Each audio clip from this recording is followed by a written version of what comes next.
तो एक तरीका तो ये है कि आप पाइथन को एक्सेस किस तरह करेंगे, पाइथन के प्रोग्राम्स को रन किस तरह करेंगे। तो एक तरीका मैंने आपको बताया कि आप कमांड प्रॉम्प्ट्स में जाके पाइथन को पहले इनेबल करेंगे और फिर कोई भी प्रोग्राम राइट करके उसको एग्जीक्यूट करेंगे, यानी कि आप कमांड प्रॉम्प्ट को as a text editor use करेंगे। तो जैसा कि लेकिन ये कोई अच्छा तरीका नहीं है कि आप कमांड प्रॉम्प्ट को as a text editor use करें, क्योंकि इसके अंदर आप जो भी अपना प्रोग्राम राइट करते हैं वो फिर उसकी वैल्यू तब तक ही स्टोर रहती है जब तक आप पाइथन को इनेबल रखते हैं। जैसे ही आप उसको डिसेबल करते हैं और फिर दोबारा वापस आते हैं तो आपका जो भी प्रोग्राम आपने राइट किया होता है, जो भी वैल्यूज़ होती हैं वो लॉस्ट हो जाती हैं। मिसाल के तौर पे मैं आपको दिखाता हूँ कि मैंने CMD में आया, मतलब कमांड प्रॉम्प्ट पे आके मैं कोई भी यहाँ पे प्रोग्राम राइट कर लेता हूँ। इस तरह से अच्छा, पाइथन एक्टिवेट तब होती है जब आप पाइथन लिखते हैं और ये 3 सिंबल्स आपको नज़र आ जाएं तो समझ लें कि पाइथन आपकी एक्टिवेट हो चुकी है, आप पाइथन का कोई भी प्रोग्राम राइट कर सकते हैं। तो मैं पाइथन में आके मैं एक प्रोग्राम राइट कर देता हूँ, welcome to the data of universe. ठीक है, अभी ये मैंने एक प्रोग्राम राइट कर दिया है, इसको मैंने एज ए स्ट्रिंग के अंदर रखा है। स्ट्रिंग से मुराद मतलब सिंगल कोट्स के अंदर मैंने ये वैल्यूज़ को रखा है अपने। तो अभी आपका स्ट्रिंग्स के बारे में अगर आपको नहीं पता तो मैं आपको पाइथन के डेटा टाइप से पढ़ेंगे मैं तब आपको बताऊंगा। अभी मैंने सिर्फ एक सिंपल सा प्रोग्राम बनाया है, मैंने एक का वेरिएबल लिया और उसके अंदर मैंने ये वैल्यू को स्टोर कर दिया। अब मैं इंटर करूँगा तो कुछ नहीं होगा, क्योंकि मैंने इस वक्त प्रिंट कुछ भी नहीं करवाया, मैंने सिर्फ ए के अंदर कोई वैल्यू को स्टोर कर दिया। मैं जब भी ए को कॉल करूँगा तो फिर उसके अंदर की वैल्यू मेरे पास उसका आउटपुट शो होगा। जब भी मैं ए को कॉल करता जाऊँगा उसकी वैल्यू शो होती जाएगी। अब मैं यहाँ से पाइथन को डिसेबल करता हूँ, मतलब मैं यहाँ से वापस जाता हूँ। अब मैं वापस जब पाइथन में आऊँगा तो वो ए की वैल्यू मुझे नहीं मिलेगी, ये एरर दे देगा कि भाई ए इज़ नॉट डिफाइंड। तो इसका मतलब यह है कि आप इस कमांड प्रॉम्प्ट को as a text editor use नहीं कर सकते। आप जो भी राइट करेंगे पाइथन को डिसेबल करके आप वापस आएंगे, वो आपकी सारी वैल्यूज जो हैं वो लॉस हो जाएंगी। तो आप कमांड प्रॉम्प्ट को as a text editor use नहीं कर सकते, this is not a good sign. और जब भी आपने डिसेबल करना हो तो सिर्फ आपने Ctrl+Z करना है पाइथन से, आप वापस अपने विंडो के पाथ में आ जाते हैं, यानी कि पाइथन का आप कोई भी प्रोग्राम एग्जीक्यूट नहीं होगा। जब आप भी वापस जाते हैं आपने सिर्फ पाइथन लिखना है और फिर आप वापस पाइथन में आ जाते हैं। तो एक तरीका तो ये था। अब दूसरा तरीका है कोई भी आप टेक्स्ट एडिटर यूज़ करें। टेक्स्ट एडिटर यूज़ करने का आप कोई भी टेक्स्ट एडिटर यूज़ कर सकते हैं। आप चाहें तो नोटपैड यूज़ कर लें, नोटपैड++ यूज़ कर लें, या जो भी आपका दिल चाहे, बहुत सारे टेक्स्ट एडिटर हैं। मैं आपको सजेस्ट करूँगा कि आप सबलाइम यूज़ करें। सबलाइम टेक्स्ट एक मेरे ख्याल से बहुत ही एक अच्छा टेक्स्ट एडिटर है। आपने सिर्फ गूगल पे लिखना है सबलाइम टेक्स्ट, जो पहला लिंक आपके सामने आएगा आपने उसको ओपन कर लेना है। उसको ओपन करने के बाद आपने जो भी आपका ऑपरेटिंग सिस्टम है उसके हिसाब से आप डाउनलोड कर लें। मैंने वैसे ऑलरेडी किया हुआ है। आपने सिर्फ इस पर क्लिक करेंगे और ये अपने आप डाउनलोड होना शुरू हो जाएगा। तो मेरे पास ऑलरेडी डाउनलोडेड है, मैं सिर्फ इसको अब ओपन करके दिखाता हूँ आपको। मैंने सिर्फ अपने एक्सप्लोरर में मैंने सबलाइम टेक्स्ट लिखा और ये आ जाएगा। तो सबसे पहले जब आप ओपन करेंगे तो ये इस तरह से कुछ आपको नज़र आएगा, सबलाइम टेक्स्ट। अब यहाँ पर आप कोई भी पाइथन का प्रोग्राम लिखें, जिस तरह के मैंने अभी एक प्रोग्राम लिखा था, मैं अब उसको यहाँ पे लिखता हूँ और फिर मैं उसको आपको बताऊँगा कि इसको आपने रन किस तरह करना है। Welcome to the data of universe, ये प्रोग्राम मैंने लिखा है। मैं इसको यहाँ पे लिख देता हूँ प्रिंट ए। अब मैं इसको सेव करवा देता हूँ। अब पाइथन का कोई भी प्रोग्राम आपने सेव करना हो तो वो .py के एक्सटेंशन से सेव होती है। मैं यहाँ पे आपको एक फ़ोल्डर बनाता हूँ और उस फोल्डर के अंदर मैं ये अपनी फ़ाइल सेव करूँगा। मैं इसको फोल्डर का नाम दे देता हूँ, डेस्कटॉप मैंने फ़ोल्डर बनाया, इसका नाम मैं दे देता हूँ पाइथन स्क्रिप्ट्स के नाम से। इस फोल्डर के अंदर मैं ये पाइथन का जो प्रोग्राम है इसको सेव करूँगा। कोई भी नाम आप चाहें तो कोई भी नाम दे सकते हैं, मैं इसको दे देता हूँ script.py। देखिए, कोई भी आपने प्रोग्राम पाइथन की सेव करना है, फाइल सेव करनी है पाइथन की, वो .py की एक्सटेंशन से सेव होती है। नाम आप बेशक चाहे जो भी दे लें, लेकिन एंड में आपने .py लगाना है। .py से मुराद मतलब पाइथन की फ़ाइल है, ये पाइथन के एक्सटेंशन से फ़ाइल है। जब भी आप .py लगा के सेव करेंगे तो ये पाइथन में ये फ़ाइल एग्जीक्यूट हो सकती है। तो मैंने इसका नाम दे दिया script.py, इसको मैंने कर दिया सेव। अब मैंने इस प्रोग्राम को रन करना है, मतलब अब इस प्रोग्राम को मैंने रन करना है। अब रन करने के लिए आप कमांड प्रॉम्प्ट में आप उसी फोल्डर में जाएं जहां आपने अपना ये फाइल सेव की हुई है। आप सिर्फ उसको एक्सेस करें। मैंने क्योंकि डेस्कटॉप में वो फाइल रखी हुई है और उस फोल्डर का मैंने नाम रखा था पाइथन स्क्रिप्ट्स, और उस फोल्डर के अंदर देखिए यहाँ पे script.py की वो फाइल पड़ी हुई है।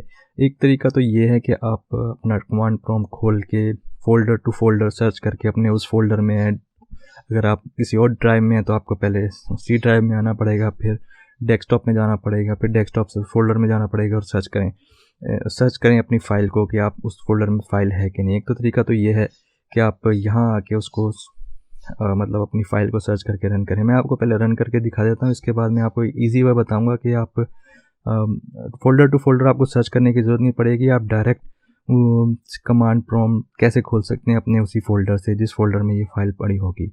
तो यहाँ आने के बाद आपने अपनी पाइथन की फ़ाइल को रन कैसे करना है। पाइथन की फ़ाइल को रन करने के लिए आपने सिर्फ पाइथन लिखना है और फिर उस फाइल का नेम देना है।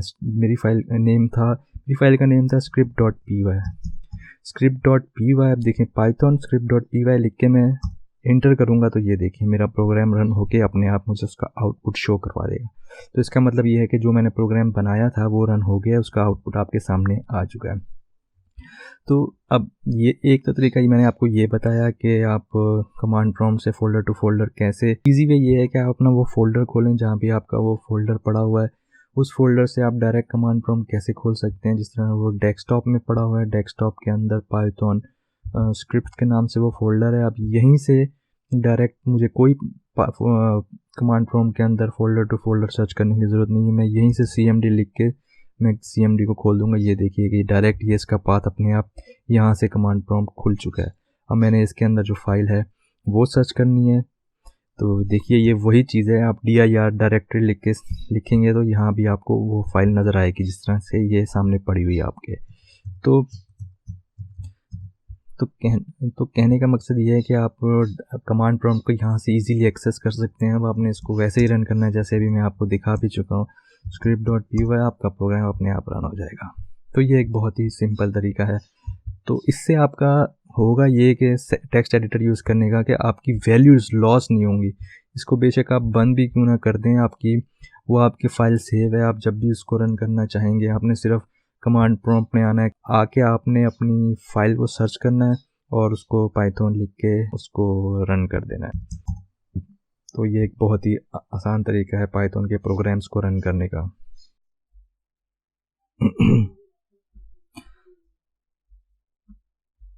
अब हम आगे चलते हैं अपने पाइथन डेटा टाइप्स की तरफ कि पाइथन डेटा टाइप्स क्या होती हैं। तो मैं आपको सबसे पहले ये बताऊंगा कि डेटा टाइप बेसिकली होती क्या चीज़ है। तो डेटा टाइप्स, इसके नाम से ही आपको वाज़ेह होना चाहिए कि डेटा किस टाइप का है, ये आपको पता होना चाहिए। बेसिकली ये ऐसी कैटेगरीज या इसको क्लासिफिकेशन भी कह सकते हैं कि ऐसी कैटेगरी क्लासिफिकेशन होती है डेटा की जो ये डिटरमिन करती है कि इसके ऊपर कौन से ऑपरेशंस परफॉर्म होंगे, इस डेटा के ऊपर कौन से ऑपरेशंस परफॉर्म होंगे। अगर हम इसकी डेफिनेशन वाइज देखें तो data types are the classification और categorisation of the data items. Data types represent a kind of value which determines what operations can be performed on that data। यानी कि उस कैटेगरी और क्लासिफिकेशन को देख के हमें ये पता चलता है कि इस डेटा के ऊपर हमने किस तरह के ऑपरेशंस परफॉर्म करने हैं। फॉर एग्जांपल के टेक्स्ट टाइप। अब एक टेक्स्ट टाइप डेटा जिस तरह के जो कि आप अपने मोबाइल में टेक्स्ट मैसेजेस टाइप करते हैं या नोट पैड पर टेक्स्ट मैसेजेस लिखते हैं या कोई भी टेक्स्ट एडिटर में आप टेक्स्ट टाइप करते हैं, तो वो बेसिकली एक स्ट्रिंग डेटा टाइप होता है। जैसे str से भी हम str जिसका शॉर्ट फॉर्म में भी हम इसको लिखते हैं। तो बेसिकली ये str टेक्स्ट टाइप है। कोई भी अल्फ़ाबेट्स हो ABCD या हरूफ तहज्जी, कोई भी हो, ये स्ट्रिंग डेटा टाइप्स के अंदर हम इसको लिखते हैं। इसके अलावा फिर न्यूमेरिक डेटा टाइप्स भी होता है जिसमें इंटीजर, फ्लोट्स और कॉम्प्लेक्स नंबर्स होते हैं। फिर इसी तरह सीक्वेंस डेटा टाइप्स होते हैं, वो क्या होते हैं हम वो भी पढ़ते हैं। फिर मैपिंग टाइप्स होते हैं, सेट टाइप्स, बूलियन और बाइनरी टाइप्स। तो बेसिकली कहने का मकसद ये है कि डेटा टाइप्स ये होते हैं कि इस लैंग्वेज के अंदर डेटा आपने किस तरह से किस तरह से डेटा को लिखना है, किस तरह से डेटा को सॉर्ट आउट करना है, कौन से ऑपरेशन उसके ऊपर परफॉर्म होंगे, ये चीज़ें रिप्रेजेंट होती हैं डेटा टाइप से। अब ये होती क्या है हम ये पढ़ते हैं। सबसे पहले तो मैं आपको न्यूमेरिक डेटा टाइप्स के बारे में बताऊंगा कि न्यूमेरिक डेटा टाइप्स क्या होती हैं। कोई भी इंटीजर वैल्यू हो या पॉइंट्स में हो, फ्लोट नंबर हो या कोई भी इमेजिनरी नंबर हो, ये कॉम्प्लेक्स, ये न्यूमेरिक वैल्यू कहलाते हैं। तो अगर हम डेफिनेशन वाइज देखें तो a numeric value is any representation of data which has a numeric value.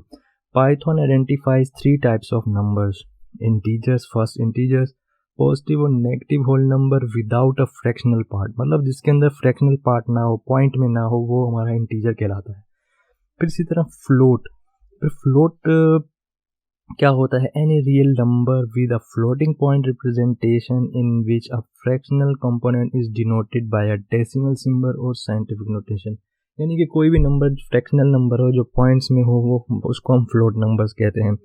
और कॉम्प्लेक्स नंबर क्या होता है, number with a real and imaginary component represent as x plus yj, x and y are floats and j is -1, square root of -1 called an imaginary number. यानी कि कोई भी हम x और y, ये ज़्यादातर डिस्टेंस वगैरह के लिए हम इमेजिनरी नंबर को यूज़ करते हैं, क्योंकि x और y का जब हम कंपोनेंट्स, उसका कोऑर्डिनेट्स हम कैलकुलेट करते हैं तो हम कॉम्प्लेक्स नंबर ज़्यादा यूज़ करते हैं, तो वो भी एक न्यूमेरिकल वैल्यू होती है। अब बूलियन नंबर क्या होते हैं? अब बूलियन नंबर ये होते हैं कोई भी ट्रू और false data with one of two built in values, true और false. Notice that T and F are capital, true and false are not valid Booleans. यानी कि ट्रू और फॉल्स जो हैं वो स्मॉल कैपिटल T में या स्मॉल कैपिटल F से शुरू नहीं होना चाहिए, बल्कि हमेशा ये ट्रू T बड़ा और फॉल्स में F बड़ा, ये हमेशा ऐसे लिखे जाते हैं बूलियन डेटा टाइप्स। कभी भी स्मॉल t से और स्मॉल f से नहीं लिखे जाते। तो ये boolean Python will throw out an error, यानी कि अगर आप ये स्मॉल t और स्मॉल f से लिखेंगे तो पाइथन आपको एरर दे देगा। हमेशा आपको ट्रू और फॉल्स यूज़ करना पड़ता है इनके लिए। तो हम इनकी एग्जांपल्स भी साथ साथ करते जाते हैं ताकि आपको इससे आइडिया हो जाए कि हम क्या कर रहे हैं। इसलिए मैं आपको सबलाइम टेक्स्ट खोल लेता हूँ। सबलाइम टेक्स्ट से आपको फिर हम इसके साथ साथ हम इसकी एग्जांपल्स भी करते जाएंगे ताकि आपको पता चल जाए कि हम बेसिकली डेटा टाइप्स को किस तरह से लिखते हैं और किस तरह से इनके ऊपर ऑपरेशंस परफॉर्म होते हैं। तो ये script.py की जो फाइल हमने सेव की थी डेस्कटॉप पे पाइथन स्क्रिप्ट के फोल्डर में, ये वही फाइल है। इसके अंदर हम अपना कोड लिखेंगे। तो सबसे पहले मैं आपको इंटीजर का एक दिखा देता हूँ एग्जांपल के इंटीजर की एग्जांपल क्या होती है। फॉर एग्जांपल हम 20 एक इंटीजर लेते हैं और इसको हम स्टोर कर देते हैं x के वेरिएबल में। अब ये एक इंटीजर है, अब इसको हमने डिस्प्ले करना है। जाहिर सी बात है, अब ये एक इंटीजर है, ये तो हमें पता चल जाएगा कि ये इंटीजर है या नहीं है। अच्छा, कुछ भी मालूम करने के लिए हमें उसकी डेटा टाइप्स को हम मालूम भी कर सकते हैं बिल्ट इन फंक्शन के ज़रिए। बिल्ट इन फंक्शन एक टाइप फंक्शन होता है जिसके ज़रिए हमें पता चल जाता है कि इस डेटा टाइप का ये डेटा टाइप कौन सी है। वैसे तो हम ह्यूमंस को तो हमें देखते ही पता चल जाता है कि ये कौन सी डेटा टाइप है। जिस तरह से अगर स्ट्रिंग है, टेक्स्ट टाइप है तो हमें पता चल जाएगा कि ये स्ट्रिंग है। ये इंटीजर, फ्लोट, एक कॉम्प्लेक्स नंबर है तो हमें तो देख के पता चल जाएगा ये कौन सा है। लेकिन अगर हम उसकी टाइप मालूम करनी हो तो हम उसकी टाइप भी मालूम कर सकते हैं। और ये जो मैं हैश लिखा है, ये कमेंट लिखा है, ये हैश बेसिकली एक कमेंट होता है। जब ये हैश लिख के हम कोई भी चीज़ लिखते हैं तो ये हमारे कमेंट को ज़ाहिर करता है कि यहाँ हमने कमेंट लिखा है। अब ये display x on the screen, ये मैंने इसलिए लिखा है ताकि आप लोगों को आइडिया हो जाए कि कमेंट्स क्या होते हैं। कमेंट करने के भी और भी बहुत से तरीके हैं, जिस तरह कि अगर हमने काफ़ी सारी लाइनों को एक साथ कमेंट करना हो तो हम सबको सिलेक्ट करके कंट्रोल और स्लैश का बटन दबाएंगे तो वो ऑटोमेटिकली कमेंट आउट हो जाता है। इस तरह अभी मैं फिर से इन सबको सिलेक्ट करता हूँ। इन सबको सिलेक्ट करने के बाद मैंने कंट्रोल और स्लैश दबाया तो ये सारी चीज़ें हमारी सारी लाइनें कमेंट आउट हो गई। तो ये मैं साथ के साथ आपको वैसे ही बता रहा हूँ, लेकिन अगर आपने एक लाइन कमेंट आउट करनी है तो उसके स्लैश लगा दें तो कमेंट आउट हो जाती है। तो कमेंट से मतलब ये है कि वो लाइन एग्जीक्यूट नहीं होगी। वो लाइन आपका जो प्रोसेसर है, आपका जो कंपाइलर है, वो उसको इग्नोर कर देता है, उसका कोई मीनिंग नहीं होता, वो सिर्फ एक कमेंट होता है। तो मैंने यहाँ पे इंटीजर की एग्जांपल में आपको बताना चाह रहा हूँ कि 20 मैंने एक इंटीजर लिया है, क्योंकि ये इंटीजर है, ये फ्लोट नहीं है, ये फ्लोट भी नहीं है और ना ये इमेजिनरी नंबर है जिस तरह ये इमेजिनरी नंबर होता है। लेकिन ये इस वक्त इमेजिनरी नंबर नहीं है, मैं सिर्फ इसको 20 टाइप कर रहा हूँ और मैं अब इसकी टाइप मालूम करना चाह रहा हूँ। उसके लिए मैं एक और कमेंट आउट करता हूँ, मैं लिखता हूँ कि display the data type, display the data type of x. अब उसके लिए हम क्या करते हैं, अब याद रखिएगा कि ये हम टाइप वाला फंक्शन भी पढ़ रहे हैं अपने कंटेंट में। ये हमारा टाइप वाला फंक्शन था शुरू में ही, ये देखिए इसके अंदर टाइप वाला फंक्शन था, इसको हम ये भी साथ के साथ पढ़ रहे हैं डेटा टाइप्स में, ताकि मैं आपको साथ के साथ बता दूं कि इसके अंदर हमारा डेटा टाइप्स में हमारे डेटा टाइप्स को मालूम करने के लिए कौन सा फंक्शन हम लगाते हैं। तो अब हम display the data type of x करते हैं। इसके लिए हमें करना पड़ेगा प्रिंट टाइप एक्स। अब इसको हमने सेव कर दिया, अब इसको हमें एग्जीक्यूट करना पड़ेगा। एग्जीक्यूट करने के लिए हम उसी फोल्डर में जाएंगे जहाँ पे script.py की फाइल पड़ी हुई है, वो हमें हमारे डेस्कटॉप पे पड़ी हुई है। पाइथन स्क्रिप्ट्स का ये फोल्डर पड़ा हुआ है इसके अंदर। अब यहीं से हम अपना cmd खोल लेते हैं इसको हमें एग्जीक्यूट करने के लिए। तो अब हम यहाँ से इस फाइल को हम एग्जीक्यूट करके डिस्प्ले करवाएंगे स्क्रीन पे, पाइथन script.py।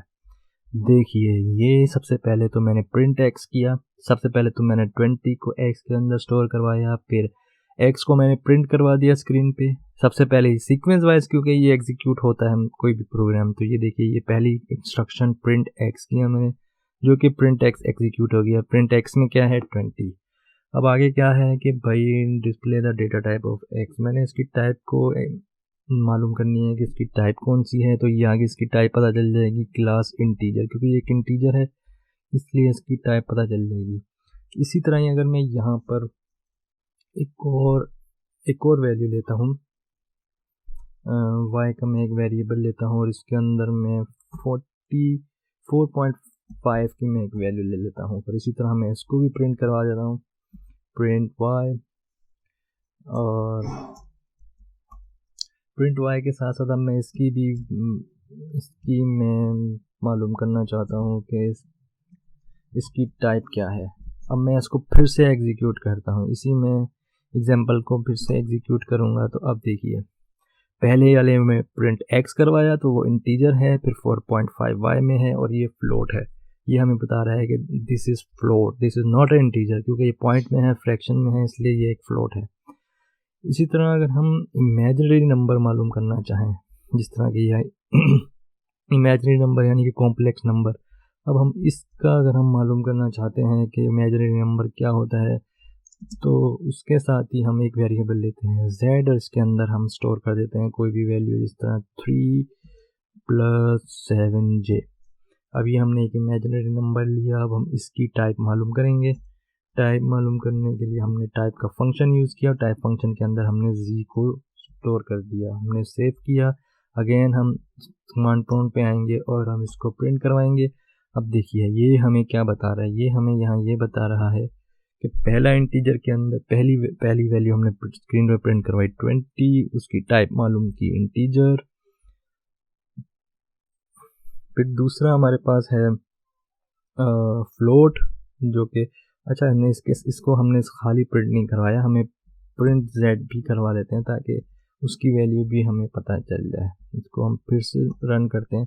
अब ये देखिए 20 क्या है इंटीजर, 4.5 क्या है फ्लोट, फिर 3 + 7 जेस क्या है, ये कॉम्प्लेक्स नंबर। तो इस तरह हम न्यूमेरिक नंबर्स को यूज़ करते हैं अपने प्रोग्राम के अंदर और उनकी टाइप्स भी हम मालूम कर सकते हैं।